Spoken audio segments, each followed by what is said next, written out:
말씀 보시겠습니다. 우리 하나님의 말씀 신약성경 마태복음 25장 31절 말씀입니다. 마태복음 25장 31절 말씀입니다.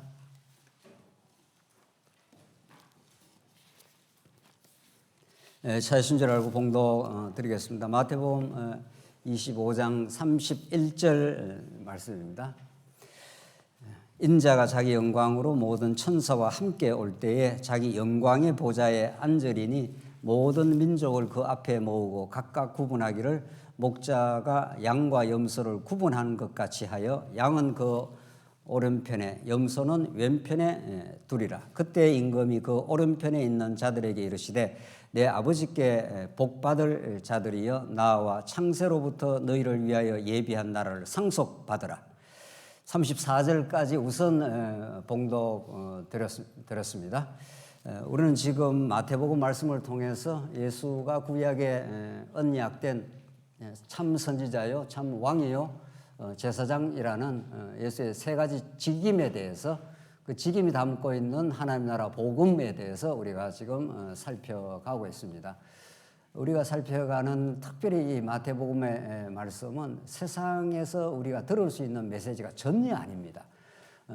더 정확하게 말하자면 세상에서 이러쿵저러쿵 말하는 도덕적 교훈들, 인간이라면 이렇게 살아야 된다, 저렇게 살아야 된다 하는 그런 도덕적 메시지와는 정확하게 정반대입니다.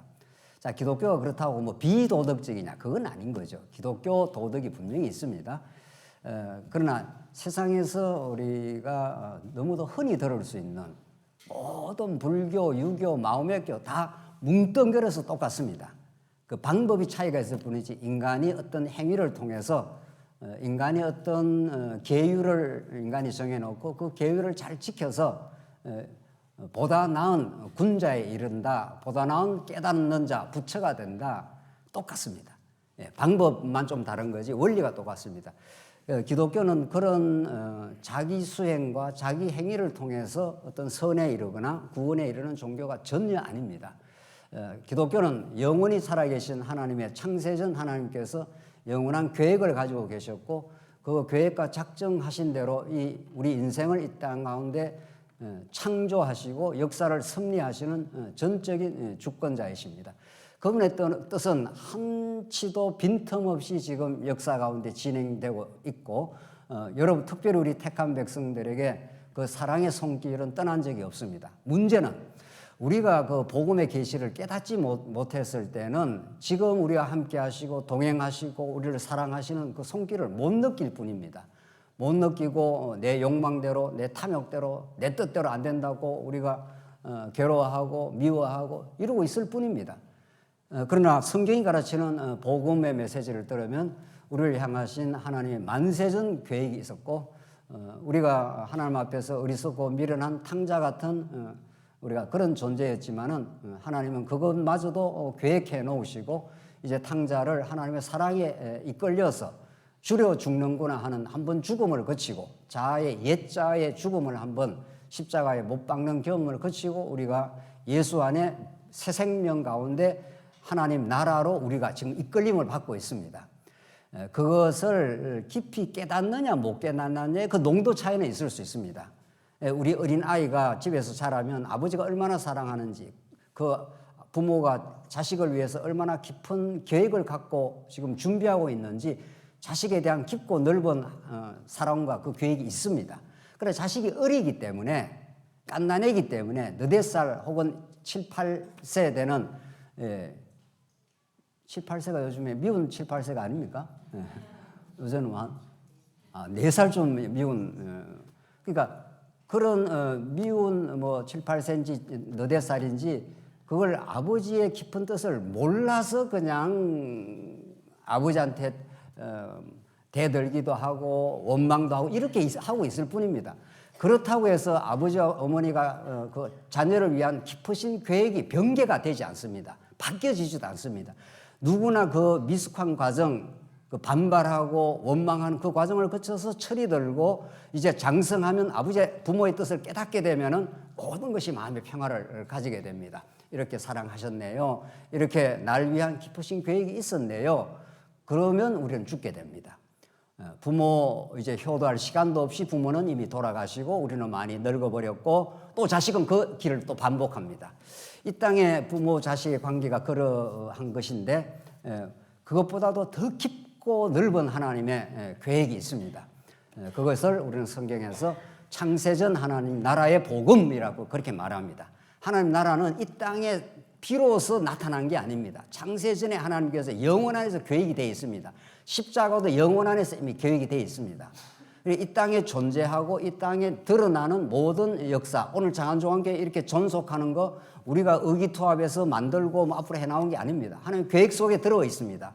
우리가 겪어왔던 여러 가지 일들, 또 복음의 깨달음들, 또 앞으로 미래까지도 하나님의 장중의 손에 붙들려 있고 또 그렇게 갈 것입니다. 그것을 믿느냐 안 믿느냐 하는 것이 하나님의 선물로서 우리가 믿음이 주어지면 마음에 평강이 있고 마음에 감사가 있고 두려움이 없습니다. 근데 그게 안 믿어진다는 건 자기 주체를 세우는 거죠. 자기가 주관자가 된 것처럼 자기 주체를 딱 고추 세우면은 그때부터 인간은 불안한 겁니다. 교회가 어떻게 되려나, 우리 미래가 어떻게 되려나, 자꾸 그렇게 불안해하고 염려가 많기 때문에 자꾸 방법을 쓰게 됩니다. 이 방법도 쓰고 저 방법도 자꾸 쓰게 되는 거예요. 그러느라고 시간이 많이 가는 겁니다. 그런 걸 인생의 낭비라고 합니다. 현상적으로 말하면은. 그러나 이제 하나님께서 자꾸 복음을 깨닫게 하시면 마음에 평강이 찾아들고 오늘 우리의 삶에 복음 안에 하나님의 함께 하심을 믿어지기 때문에 범사의 하나님을 인정하게 됩니다. 범사의 하나님 걸 감사하게 됩니다. 이제 쉬지 않고 하나님의 뜻을 기도하게 됩니다. 내 뜻을 자꾸 내세우고 내 뜻대로 하려고 하지 않습니다. 내 뜻을 하나님께 십자가에 못 박았다고 믿고 하나님의 계획과 그 뜻이 우리를 통해서 우리 안에서 이루어지기를 바랄 뿐입니다. 얼마나 예수 안에 있다는 것이 이 땅에서부터 천국이 찾아온 것입니다. 천국은 가서 누릴 곳만이 아닙니다. 천국은 이미 찾아왔고 복음 안에서 그걸 깨닫게 됩니다. 오늘 31절부터 46절까지 오늘 이 본문이 이제 예수님의 왕직의 마지막 본문입니다. 앞에 서론이 조금 있고 이제 서론이 매우 중요한데 마태복음 이게 서론 1장부터 4장까지 언제 시간이 되면 이것만 가지고 한번 집중적으로 이제 분석을 한번 해보겠습니다. 서론이 있고 그다음 선지직, 왕직, 그다음 뭐죠? 제사직. 예. 오늘 요 마지막 부분입니다. 이제 예수님의 왕직의 마지막, 그 특별히 이제 심판에 관한 내용입니다. 심판이라는 건 이게 판자가 칼로 둘로 쪼개는 거죠. 한자로 말하면 이게 반이라는 뜻이고 이게 칼도자니까 칼로 반 짝 자른다 이런 뜻입니다. 그 심판은 딱 잘라내면은 쫙 양쪽으로 갈라지는 겁니다. 그러니까 판사라는 것은 무엇이 옳고 그런 걸 딱 갈라내는 사람입니다. 그러니까 세상에서는 허리멍텅하고 뭐가 옳은지 그런지 잘 몰랐다가 고명한 판사 앞에 딱 가면은, 그렇죠? 판사 앞에 가면 딱 심리를 해가지고 딱 갈라냅니다. 칼로 딱 잘라내는 거죠. 세상의 판사는 완벽하거나 절대지지 않습니다. 그러나 하나님의 심판, 왕이신 하나님의 심판은 완벽하고 절대적입니다. 이 심판을 변개할 수가 없습니다. 그리고 이 심판은 만세전에 하나님께서 작정된 대로입니다. 하나님은 계획을 세웠는데 인간이 조금 자기를 위해서 충성을 하고 이러니까 아이고 이 친구는 좀 보내줘야 되겠다 이렇게 하지 않는다 이 말입니다. 그렇죠? 여러분과 제가 또 이렇게 예수 믿고 살다가 또 때로는 우리가 하나님 앞에서 또 이렇게 빗나가기도 하고 또 때로는 여러 가지 시련 가운데 낙심하기도 하고 이렇게 살 때가 있습니다. 그런 시험을 겪을 때가 누구나 있습니다. 목사 아니라 어떤 사람도 그게 있습니다. 그래서 때로는 우울하고 때로는 어찌할 바 모르고 고난 속에서 몸부림칠 때가 있습니다. 그렇다고 해서 하나님 만세정 하나님의 작정과 예정 하나님의 그 심판의 기준이 흔들리지 않습니다. 이것이 오늘 본문이 가르쳐주는 든든하고 확실한 복음적인 기초입니다.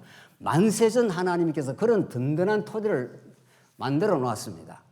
그것이 우리 행위에 달려있지 않고 하나님의 계획에 달려있고 하나님의 작정과 그의 은혜에 달려 있습니다. 자, 그런 은혜의 사건을 역사 가운데 자꾸 보여주십니다. 이게 이제 역사인데 역사 가운데 역사가 자꾸 진행되면서 십자가가 여기 있다고 보십시다. 십자가. 예수님의 왕이신 그분이 이제 제사직으로 마지막 이어지는데 이제 십자가를 지고 죽으시고 부활하셔서 이제 예수님의 사역이 계속 진행 중입니다. 자, 그러니까 우리는 이 어느 역사의 시점에 하나님께서 교회 가운데 우리가 보냄을 받았습니다. 20세기에 가장 큰 철학자라는 하이데거라는 사람이 있습니다. 뭐 복잡한 이야기는 뭐 알 필요도 없습니다. 그 하이데거가 무슨 말을 했는가 하면은 그 사람들은 다 기독교 문화권 속에서 철학을 하기 때문에 우리 인생이 이 세상 가운데 던져졌다 그럽니다.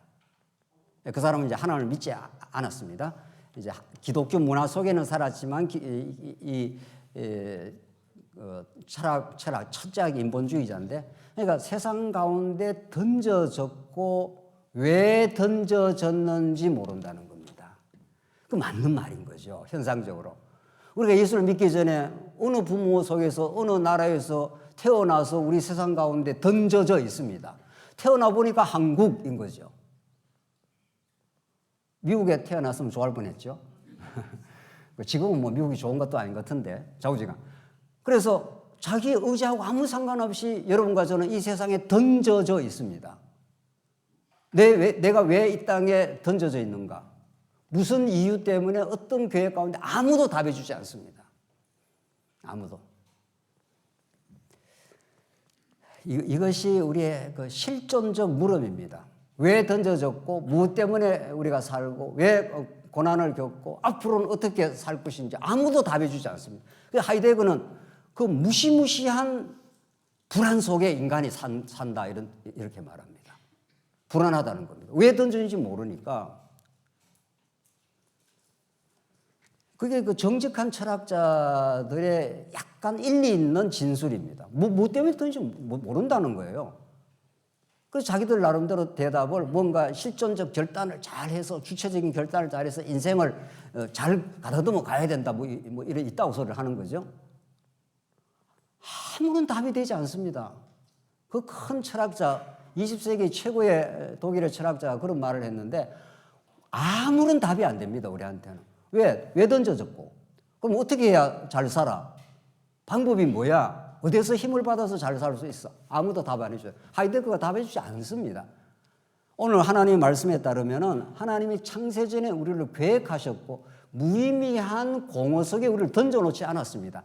하나님의 보내심이라고 말합니다. 요한복음 17장에 내가 너희를 하나님이 예수를 보낸 것처럼 나도 너희를 세상 가운데 보내었으니 이렇게 말합니다. 여러분과 저를 세상 가운데 뜻이 있어서 보냈습니다. 그러니까 하나님의 뜻이 우리 인생 속에 배어져 있습니다.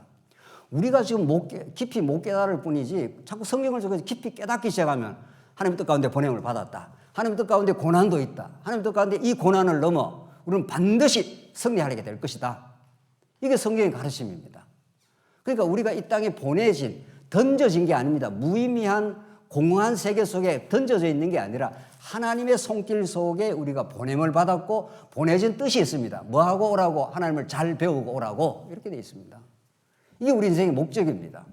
더 이상 더 이하의 목적도 없습니다. 이 땅에서 어떤 걸 뭐 성취하든 어떤 걸 하든 그게 우리 천국 가는데 도움이 되지 않습니다. 천국 가져갈 것도 하나도 없습니다. 은행 계좌에 뭐 동그라미가 아무리 많아도 천국 갈 때 아무 소용이 없습니다. 아무 소용이 없습니다. 이 땅에 사는 동안 하나님께서 그냥 베풀어 주시는 현실적인 어떤 여건일 뿐이지 천국과 아무 무관합니다. 전혀 무관합니다. 그러면 이 땅에 우리를 보내신 이유는 있습니다. 오늘 본문 말씀이 지금 마지막 예수님이 왕적 심판을 하시겠다. 그리고 왕적 심판을 하는 모든 근거가 하나님의 영원한 계획 속에 달려 있다. 이 하나님의 우리를 사랑하는 예수 그리스도 안에서 우리를 아들들이 되게 하신다. 우리는 다 하나님 앞에서 아담 타락이요 범죄하고 빗나간 인생들이었지만 하나님이 만세전에 그 아들을 이 땅에 보내셔서 십자가에 못 박아 죽이시고 대신 죽이시고 고난받게 하시고 우리를 하나님의 사랑 속에 살게 하시고 선택받아 하나님의 백성 되게 하셔서 이 땅에 고난을 우리가 겪긴 하지만 고난은 더욱 주님을 앞으로 가게 하는 길일 뿐이다. 이게 여러분과 저를 향한 선명한 하나님의 뜻입니다. 오늘 본문 보십시다. 31절 인자가 자기 영광으로 모든 천사와 함께 올 때에 이렇게 되어 있습니다. 반드시 예수님 다시 온다는 겁니다. 지난 시간에는 달란트를 맡겨놓고 내가 반드시 돌아온다. 그렇게 했지 않습니까? 그래서 내가 함께 올 때에 자기 영광의 보좌에 앉으리니 모든 민족을 그 앞에 모으고 각각 구분하기를 심판자가 딱 구분을 합니다. 네가 뭐 행위에 근거해서 내가 천국 보내고 안 보내고 그렇게 안 하고 내 영원한 계획이 있다. 그 계획을 내가 선포하겠다. 그리고 딱딱 양과 염소를 딱 갈라버립니다. 심판합니다. 딱 갈았습니다. 칼로 반을 딱 쪼개듯이.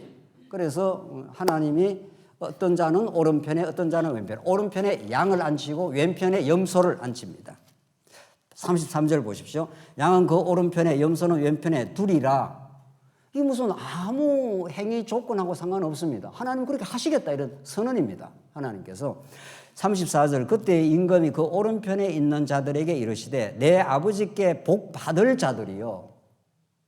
이렇게 선언을 해버립니다. 너는 내 아버지로부터 복 받는 자들이다. 나와 창세로부터 나오지 않습니까? 창세로부터 혹은 창세 전부터 똑같은 말입니다. 창세 전이나 창세로부터나 똑같은 거 표현이에요. 창세 전이 더 이제 그 영원한 작정을 더 강조하는 거고 창세로부터는 영원한 계획이 있었는데 창세로부터 그 계획이 실현하겠다 이런 뜻입니다. 그러니까 창세로부터 창세 전에 영원한 하나님의 계획 작정이 있었고 창세로부터 이제 계획이 진행이 되다가 예수님 다시 오시면은 영원히 새 하늘과 새 땅에서 영원히 살게 될 것입니다. 그렇게 하나님께서 계획해 놓았기 때문에 창세로부터 너희를 위하여 예비된 뭐라고 해 있습니까? 나라를 상속받으라. 이렇게 해서 하나님께서는 자기 택한 백성을 오른편에 양으로 선택하시고 불택자는 왼편에, 오른편 하는 건 예수님이 앉아 계시는 자리입니다. 예수님 보호자 어디에 앉습니까? 천국에서 보호자 어디지요? 우편에. 우편이라는 건 하나의 능력의 상징입니다. 능력의 상징. 히브리 어법상 그러니까 오른편 하는 것은 아버지는 하나님 아버지가 좌정에 계시면은 예수님이 동등한 권세, 동등한 영광을 가지고 오른편에 앉으셔서 아버지의 대권을 다 가지고 있기 때문에 그 아들 예수가 하늘 보좌에서 지금 통치를 하십니다. 그렇게 하시려고 부활하고 성천하셔서 보좌 우편에 지금 앉아 계시지 않습니까? 그래서 창세로부터 너희를 위해 예비된 나라를 상속받으라. 이렇게 해서 예수님의 왕적인 이제 하나님 나라를 이 땅에 세우시고 인도하시고 여러분과 제가 지금 하나님 나라로 부름을 받았습니다. 이렇게 우리가 믿음 가운데 살다가 때가 되면 하나님 불러가시면은 우리는 영혼은 하나님께로 가고 우리 육체는 이제 흙으로 돌아갑니다. 그럼 예수님 다시 오시면 우리 모두가 부활의 몸을 입게 됩니다. 그때는 이제 부활의 몸을 입고 영원히 다시는 눈물과 고통이 없는 곳, 다시는 아픔이 없는 곳, 이별이 없는 그 만물을 내가 새롭게 하리라 하는 새하늘과 새 땅에서 이 만물을 이 보이는 이 세상을 다 두루마리처럼 말아버리고 새로운 하늘, 새로운 땅을 만드십니다. 이제 그 날이 오기까지 우리를 이 땅에 이제 인도를 해 가시는데 지금 우리가 종말에 지금 우리가 24장, 25장 계속 강조한 것은 예수님 반드시 오시는데 여기 그립시다. 다시. 예수님 반드시 오십니다.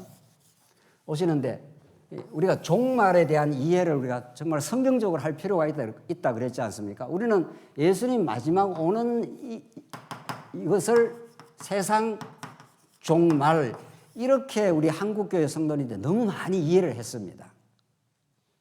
그러나 아주 일부 아주 그래도 성경적으로 성경을 좀 깊이 보는 사람들은 이렇게 이해 안 합니다.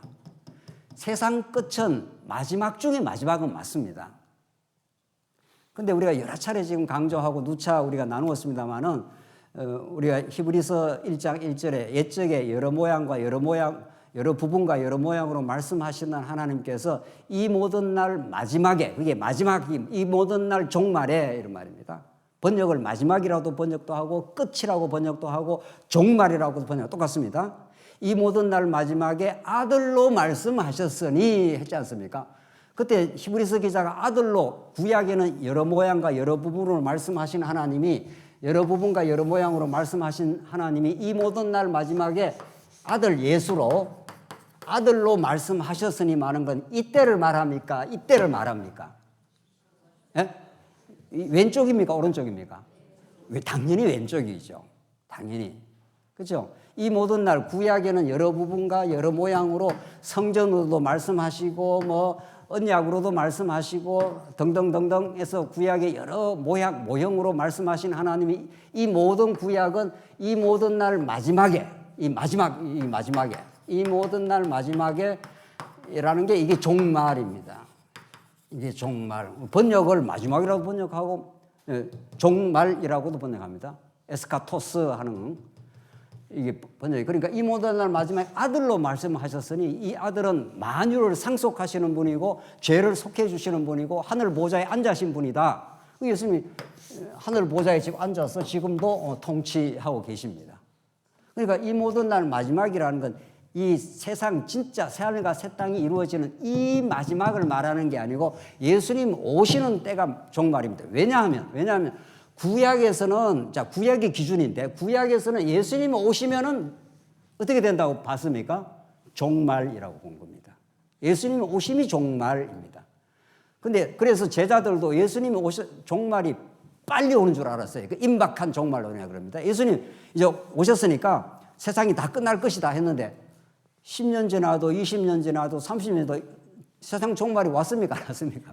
안 왔습니다. 그러니까 제자들이 많이 착각을 한 거죠. 먼저 세상 다 끝난다 이렇게 본 겁니다.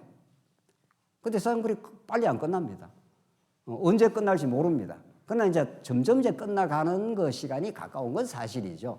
그래서 예수님 오실 때부터 여기가 전부가 뭡니까? 그러니까 이게 종말입니다. 그래서 우리 신앙의 선배들은 지금 오늘 21세기를 살아가면서 이제 시간이 한 2000년 갔습니다. 예수님 오시고. 그러니까 말세 지말이라 이런 표현을 쓰세요. 말세의 또 마지막이다. 뭐 이렇게. 지금이 말세인데 말세하면 기분이 좀 안 좋죠. 뭐 세상 다 끝났다. 이제 뭐 이런 느낌입니다. 그게 아닙니다. 세상 아직 안 끝납니다. 예수님 오셔야 끝납니다.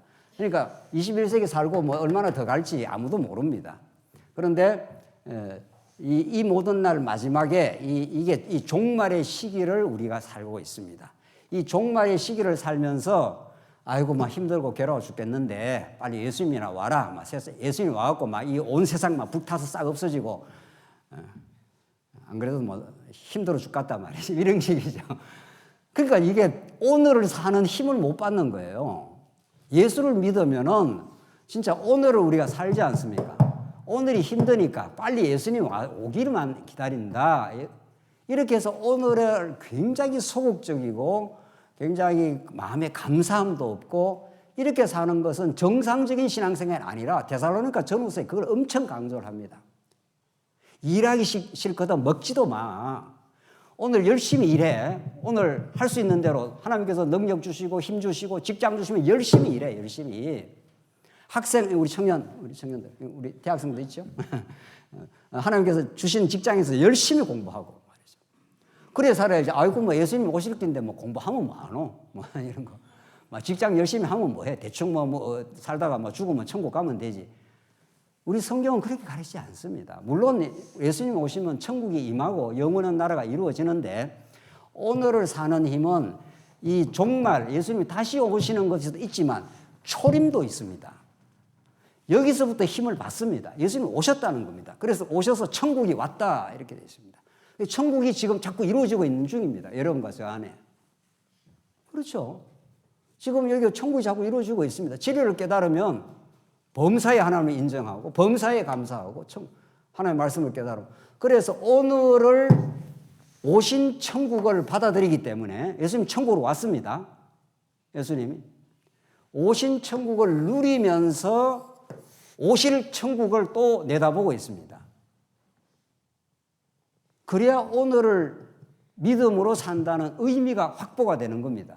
맞습니다. 이렇게 되는 거죠. 하나님 오늘 고난이 있더라도 우리 청년 우리가 기도했지 않습니까? 오늘 고난이 있더라도 고난이 우리 믿음을 굳건하게 하시옵소서. 고난이 우리 예수를 더 깊이 배우게 하시옵소서. 이러면서 오늘을 믿음으로 살아가는 거죠. 이게 믿음의 사람입니다. 그렇지 않습니까? 그러면서 진짜 오실 천국을 소망합니다. 그러니까 여기서 천국을 누린 사람이라야 이 천국도 소망을 합니다. 음식점에 가서 맛있는 걸 먹어본 사람이라야 어떻게 되죠? 또 가고 싶죠. 맛있는 걸 전혀 안 먹어본 사람은 그 식당에 가는 것이 소망이 안 되는 겁니다. 뭐 안 먹어봤으니까. 천국의 맛을 본 사람이라야 진짜 여기 가면 진짜 좋겠구나. 여기서 평강과 감사를 누려본 사람이라야 여기 가면 영원한 감사, 영원한 평강이 있겠구나. 이렇게 되는 겁니다. 자, 그래서 지금 오늘 이제 결론인데 25장에 왕의 통치, 하나님 나라의 통치가 오늘 지금 이루어지고 있습니다. 예. 그래서 여러분과 제가 말씀을 깨닫는 대로 십자가로 확정된 하나님의 사랑을 깨닫는 대로 우리 마음에 평안, 감사, 범사 하나님 인정, 내가 살아가는 이유, 내가 하나님께서 주시는 건강과 여건을 통해서 진리를 지켜가고 하나님 나라인 교회를 우리가 봉사하는 그 일이 얼마나 소망스러운지, 감사한지 이렇게 우리가 되는 거죠. 자, 그래서 지금 양과 염소를 양쪽으로 딱 갈라서 이야기하면서 35절 내가 줄일 때에 너희가 먹을 것을 주었고 목마를 때에 마시게 하였고 나그네 되었을 때에 영접하였고 헐벗을 때에 옷을 입혔고 병들었을 때에 돌보았고 옥에 갇혔을 때에 와서 보았느니라. 이 다 같은 말입니다. 예를 여러 가지 들었죠. 줄일 때, 목마를 때, 나그네 되었을 때, 헐벗었을 때, 병들었을 때 다 돌아보았다 이런 뜻입니다. 이 본문이 얼마나 정말 지금 최근에 우리 마태복음 24장, 25장은 정말 뒤집어진 복음입니다. 그냥 상식적으로 접근하면은 여기서 예수가 다 사라져버리고 우리 주변에 가난한 사람 있으면 잘 도와주라. 이런 본문으로 이게 왜곡이 되어버리는 거죠. 만약에 그런 이 본문이 한국교회도 지금 아주 유명한 강의 설교자가 있습니다. 아주 성경도 나름도 잘 증거를 하더라고요. 제가 어떻게 하는가 한번 확인을 해봤습니다. 이 본문을 가지고. 이 본문은 사회적 약자를 잘 돌봐주라는 거다. 이렇게 나갑니다. 아닙니다. 사회적 약자를 잘 돌보고 선행이 중요하다고 그렇게 가르치려면은 오늘 마태복음을 들을 이유가 없습니다. 그런 식의 도덕적 설교라면은 월드비전 가서 교훈 듣는 게 훨씬 낫습니다. 또 월드비전은 뭐야? 말이죠. 월드비전, NGO 월드비전 이런 데 있지 않습니까? 저 아프리카에 저 부상한 애들, 어려운 애들 TV에 돈 1,000원씩 뭐 10,000원씩 바치라 하는, 내라 하는 그런 거 있습니다. 예.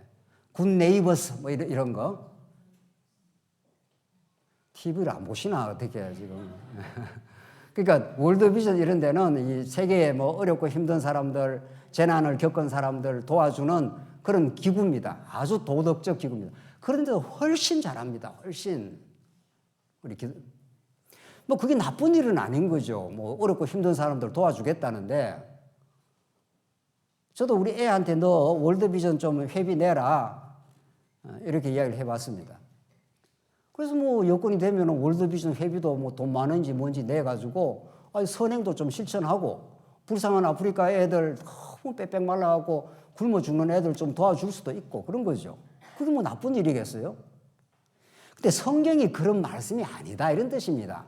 성경에 이것은 오늘 본문의 말씀은 복음을 가르쳐 주는 거고 예수가 어떤 분인가를 가르쳐 주는 것이고 하나님 나라의 왕적 심판의 능력과 주권이 어떤 것인가를 가르쳐 주는 게 본문의 말씀이고 진리를 깨달아서 자기가 뭐 여건 되는 대로 이 땅에 살면서 뭐 선행을 하는 거야. 그게 뭐 나쁠 일이 있겠습니까? 좋은 일이지요.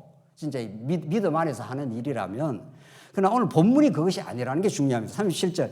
이에 의인들이 대답하여 이르되 자, 오른편에 앉은 오른편에 앉은 사람을 의인이라고 성경은 말합니다. 대답하여 이르되 주여 우리가 어느 때에 주께서 줄이신 것을 보고 음식을 대접하였으며 목마르신 것을 보고 마시게 하였나이까. 그러니까 이 오른편에 있는 사람들은 우리가 언제 했습니까? 이러는데 이게 얼마나 중요하고 재미있는 표현인지 모릅니다. 너가 내 목마를 때 와서 물을 줬고 배고플 때 와서 음식 줬고 이렇게 했다 그러니까 그 의인으로 지칭이 되는 사람들 우리가 언제 했습니까?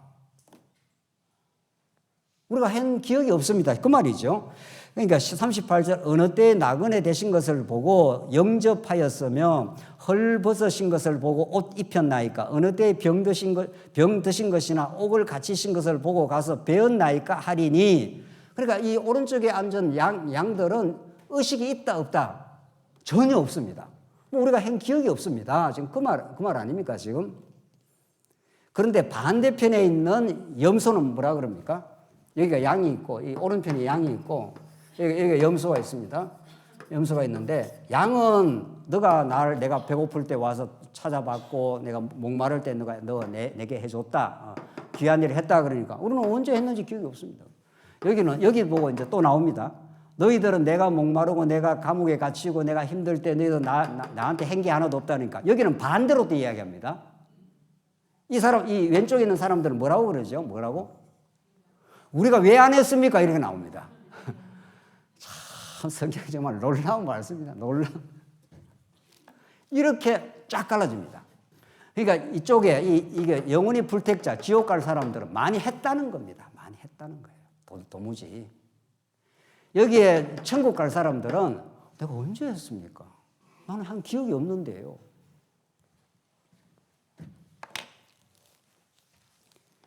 성경은 너무 본질적이고 너무 급진적입니다. 성경은. 여러분과 저의 의식구조의 근본적인 걸 터치를 하고 뒤집어 엎습니다. 그러면서 복음이 무엇인지 하늘로부터 내려온 진리가 무엇인지를 우리에게 가르쳐주는 역설적인 말씀입니다. 그러니까 오늘 여기서 이미 우리가 감지할 수 있는 것은 양은 하나님의 택한 백성, 의인이라고 했지 않습니까?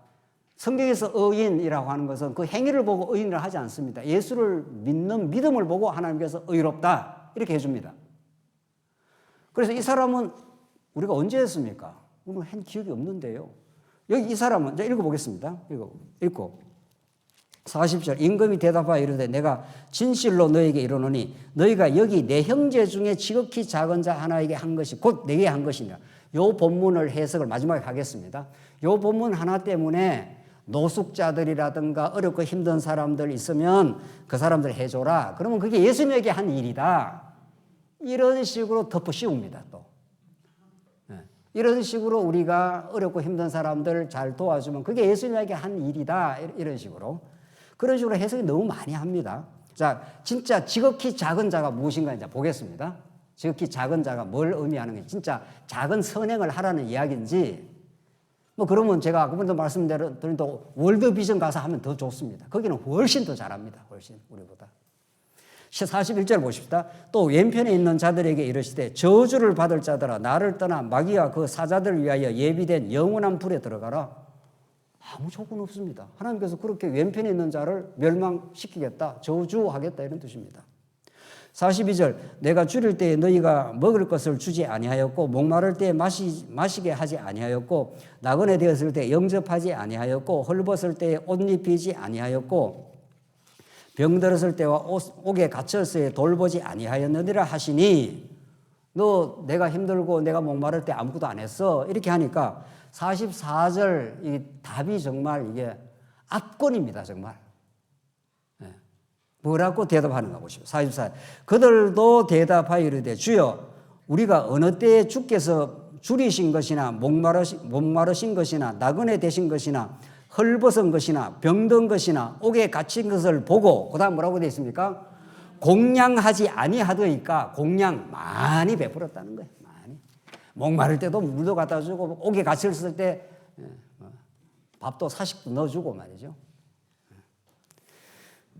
제가 대학교 졸업할 때 데모가 나가지고 저는 차마 앞장서지를 못했습니다. 제가 ROTC를 해서 만약에 앞장서면 이제 군에 다 잘리고 이제 감옥에 들어가야 될 판입니다. 우리 어머님이 너무 불쌍해서 저를 빨리 학교 졸업해서 우리가 이렇게 가게가 다 기울었는데 너라도 빨리 학교 졸업하라 해가지고 제가 ROTC 갈 생각이 없던 사람이 갑자기 ROTC를 가고 제가 졸업반이 되었습니다. 우리 동기들은 유신, 철폐 이렇게 하다가 전부 감옥에 들어갔습니다. 앞장선 사람들. 그래서 제가 너무 양심이 찔리고 해가지고 1일 다방이라고 했습니다. 이제 기억나시나요? 저희들 나이대 분들은 요즘에 1일 다방 이런 거 없습니다. 1일 다방을 만들라고 돈을 벌어가지고 막 티켓을 엄청 많이 팔았습니다. 제가 막 일주일 내내 돌아다니면서 친구들, 친척들한테 엄청 팔아가지고 그래갖고 우리 감옥에 들어간 우리 그 동료들, 우리 친구들 사식을 엄청 넣어줬습니다. 사식 그 뭐 그때 뭐 몇천 원이지 얼마 그 콩밥 말고 말입니다. 이제 그 민간밥이지만 민간밥. 그래갖고 제가 감옥에 엄청 그 가서 우리 친구들하고 찾아가가지고 막 아이고 우리 때문에 민주화 하느라고 고생 많이 한다고 사식 넣어줬습니다. 얼마나 선행을 많이 했습니까? 그걸로 천국 갈 수 있습니까? 없다고 하면 안 되고 절대 없습니다. 그 예수 믿기 전입니다. 제가 그때 예수 믿기 얼마나 제가 선행을 많이 했는지 모릅니다. 오늘 본문이 그런 거 아닙니까? 네, 본문이. 그런데 이 왼쪽에 있는 사람들은 아주 중요한 것은 우리가 공양하지 아니하더이까 우리가 많이 했지 않습니까? 이렇게 나오는 거예요. 이게 망할 자입니다. 이게 불택자입니다. 그러니까 모든 하나님의 저주받을 불택자들은 모든 종교 행위를 자기 행위에 근거를 합니다. 내가 많이 했다는 거예요. 지금 많이 했다는 거예요. 사식도 들라주고 뭐도 하고 많이 했다. 그게 막 기억에 생생하게 남아있는 거죠. 왜? 내가 했다고 생각을 하니까. 이쪽은 진짜 했습니다. 이쪽은 진짜 했는데 여기 이쪽에 오른편에 있는 사람은 그리스도의 지체로 하기 때문에 머리가 누굽니까? 그리스도죠. 머리 대신 그리스도가 우리에게 사랑할 마음을 주고 옆에 어려운 성도들 짐질 마음을 주고 그래서 연보도 하고 봉사도 하고 이렇게 우리 하지 않습니까? 우리가 복음 안에서 그렇게 머리 대신 그리스도가 우리의 지체, 우리의 손과 발을 우리가 움직여서 하는 일은 하고 나면 너무 감사하죠. 감사하고 나서 우리 대조표에다가 우리 장부에다가 기록해 놓습니까? 우리 장부에다가 1991년도에 교회 개척할 때 얼마 연보 엄청 했습니다. 언제 어떻게 연보 어떻게 교회 봉사 그걸 기록합니까? 안 합니까? 안 합니다. 내가 했으면 내가 기록해놔야죠. 장부에다 딱딱 기록해놨습니다. 그러나 머리 대신 그리스도가 우리를 사랑하사 우리 알고 하나님의 은혜와 사랑을 깨닫게 하사 우리 같은 인생들을 예수를 믿게 하는 이 기적의 삶 속에 우리를 두사 천국을 소망하게 하시고 이 땅에 참된 의미와 가치가 예수 믿는 것에 있고 하나님을 배우는 것에 있고 그 은혜를 깨닫는 것에 있다고 믿어져서 그 은혜의 감동과 기쁨이 있기 때문에 나도 모르게 그저 교회에 봉사할 일이 있으면 그저 마음이 가고 교회에 짐질 일이 있으면 마음이 가서 하나님 감사합니다. 이렇게 우리 교회를 위해서 우리 선교를 위해서 우리 청년들 우리 후배들 젊은 세대들이 말씀 안에서 잘 자라길 위해서 우리가 기꺼이 주 앞에 짐질 마음이 생겨서 참으로 감사합니다. 여러분과 제가 이렇게 살아왔죠. 정말 성령의 감동 따라서 왔다면은 그래서 우리가 주를 위해서 살은 것은 너무도 행복한 겁니다. 우리 인생이 얼마나 자기중심적이고 철두철미합니다. 타락한 우리 인생은 무엇을 해도 자기 유익을 위해서 하는 거예요. 무엇을 선택해도 다 자기 유익을 위해서 선택하는 겁니다. 우리 인생은 뭐 남을 위해서 했다고 이렇게 한 것 같지도 남을 위해서 한 게 아니라 남을 위해서 하면은 그 사람이 나를 인정해주고 좋게 평가를 해주기 때문에 남을 위해서 하는 겁니다. 예수 밖에서 하는 일은 그런 우리 타락되고 부패한 인생들을 흑암의 권세에서 우리를 건져내사 사랑의 아들의 나라로 우리를 옮기시고 그 은혜에 감격하고 기쁨을 누리게 하사 정말 교회를 위해서라면, 진리를 위해서라면, 우리가 스스로 짐질 일이 있다면 기꺼이 짐을 지고 너무도 행복해하고 감사하고 하나님께 모든 영광을 돌리는 거죠. 하나님 어찌하다가 우리 같은 인생을 통해서 이렇게 교회 일에 동참케 하고 짐지게 해서 감사하고 감사합니다. 이게 오른편 양입니다. 기억이 없습니다. 하나님, 앞으로의 우리 인생도 우리도 주의 말씀에 이끌려서 그렇게 하나님 베풀어 주신 은혜의 감동을 따라 그렇게 살다가 죽기를 원합니다. 너무도 행복합니다. 너무도 행복하고 감사한 겁니다. 오늘 이 본문의 말씀을 정말 잘 이해할 필요가 있고, 자, 마지막 보십시다. 45절. 이에 임금이 대답하여 이르시되 내가 진실로 너에게 이르노니 지극히 작은 자 하나에게 하지 아니한 것이 곧 내게 하지 아니한 것이라 하시니 그들은 영벌에 의인들은 영생에 들어가라. 자, 마지막으로 이제 오늘 정리할 건 지극히 작은 자에게 한 게 뭐냐는 거예요. 지극히 작은 자라는 의미가 뭐냐는 거예요. 이게 조그마한 선행을 우리에게 독려하거나 강조하는 말씀이냐. 마태복음 10장 40절 가보겠습니다. 이걸로 확인하려면 마태복음 10장 40절 말씀입니다. 보시죠. 마태복음 10장 40절. 읽겠습니다. 너희를 영접하는 자를 나를 영접하는 것이요 나를 영접하는 나를 보내실 이를 영접하는 것. 이게 이제 굉장히 이제 아주 차근차근 읽어야 될 본문인데, 너희 제자들을 영접하면 예수님을 나를 영접하는 것이고 나를 예수님을 영접하면 나를 보내신 하나님을 영접하는 것이다. 다음 보십시오. 선지자 이름으로 선지자를 영접하는 자는 선지자의 상을 받을 것이요 의인의 이름으로 의인을 영접하는 자는 의인의 상을 받을 것이요. 42절 마지막. 또 누구든지 제자의 이름으로 이 작은 자 하나에게 나오죠. 작은 자 나왔습니다. 지금 우리가 지극히 작은 자에게 한 것이 내게 한 것이라 이렇게 해서 마치 표면적으로 보면 선행을 좀 독려하는 처럼 25장에 보였습니다. 여기 작은 자 나왔죠. 이 작은 자 중 하나에게 냉수 한 그릇이라도 주는 자는 내가 진실로 너에게 이르노니 그 사람이 결단코 상을 잃지 아니하리라. 그러니까 옆에 작은 자에게 조그마한 선행을 하면은 너희가 천국에서 상을 받는다. 우리가 성경에서 상이라는 게 뭡니까? 천국에서 우리가 받을 상이라는 게 뭐죠? 개털 모자입니까?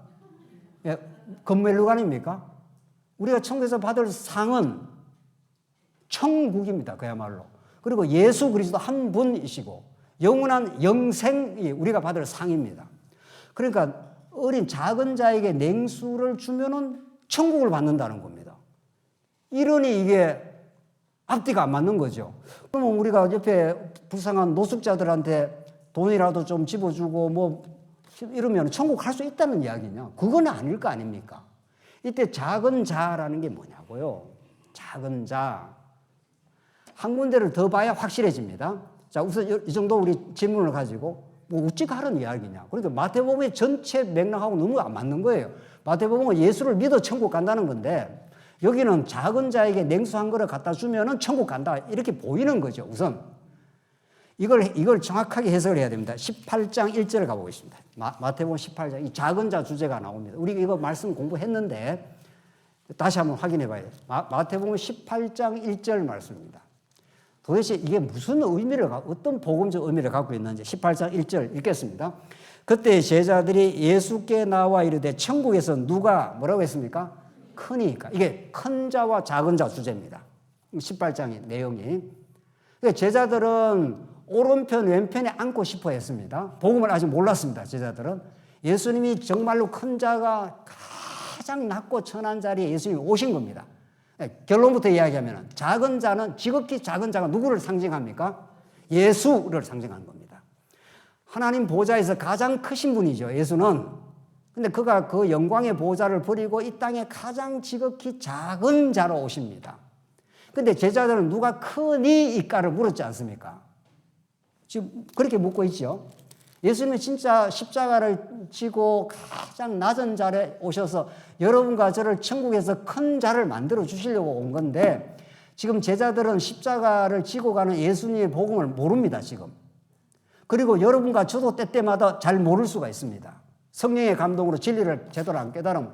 그러니까 이 땅에서 자꾸 큰 자가 되고 원하는 거예요. 이 큰 자라는 주제가 세상의 주제입니다. 세상살이에서 모든 사람이 다 대통령 되고자 하고 사장 되고자 하고 또 교회에서는 목사가 제일 큰 자인가 봐요. 아이고, 이왕 교회 생활 하려면 집사보다는 장로보다는 또 뭐가 한다고요? 목사 그리 큰 자입니까?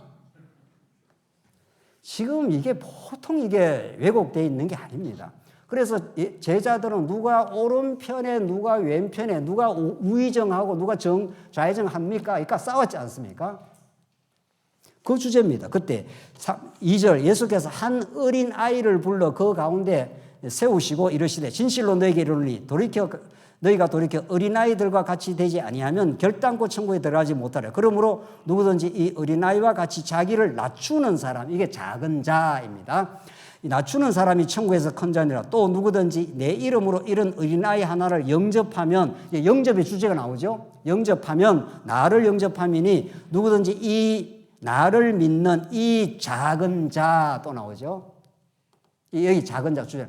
그러니까 제자들은 이제 요약해서 정리해서 말하자면 제자들은 끊임없이 세상 나라, 타락한 우리 모든 인생은 크게 되기를 원하는 겁니다.